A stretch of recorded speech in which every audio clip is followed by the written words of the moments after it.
Si vous êtes en train d'arriver en Chine, voici trois types de comportements qu'il faut absolument bannir avant votre arrivée sur le territoire chinois. Premièrement, ces comportements de faire des bruits partout en milieu public. Généralement, nous, les Africains, les étrangers en Chine, on aime causer à haute voix dans les micros, éclater de rire et tout ça. Il faut savoir que les Chinois, ils n'aiment pas ça. Donc, quand vous arrivez en Chine, s'il vous plaît, essayez de vous comporter au maximum.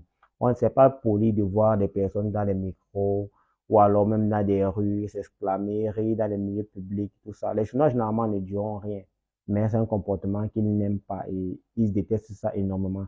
Donc, faites l'effort vraiment de vous retenir dans certains milieux. Le deuxième comportement à bannir, c'est le non-respect de la hiérarchie. Par exemple, certaines personnes, généralement, quand elles arrivent en Chine, ils ne veulent pas respecter la hiérarchie. Je vous prends un cas de figure, peut-être pour un étudiant qui est à l'université.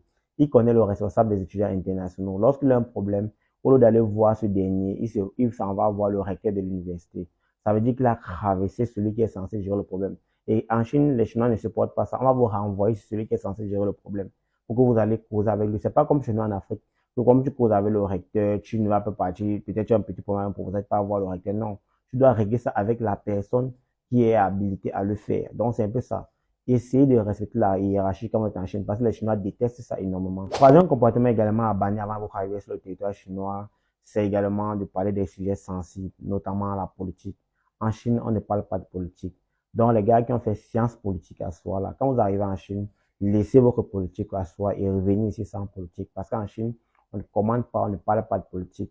Donc, c'est un pays où, lorsque tu vis, tu parles uniquement de ce qui te concerne. Donc, ne viens pas ici, tu commences à parler des sujets aussi sensibles. Donc, les gars, vous qui vous préparez pour la rentrée de septembre 2025, vous êtes en train d'arriver en Chine, ou alors vous êtes commerçant, vous êtes en train d'arriver en Chine, faites gaffe à ces conseils que j'ai véhiculés dans cette vidéo. C'était Monsieur Chinois, le messager de la Chine.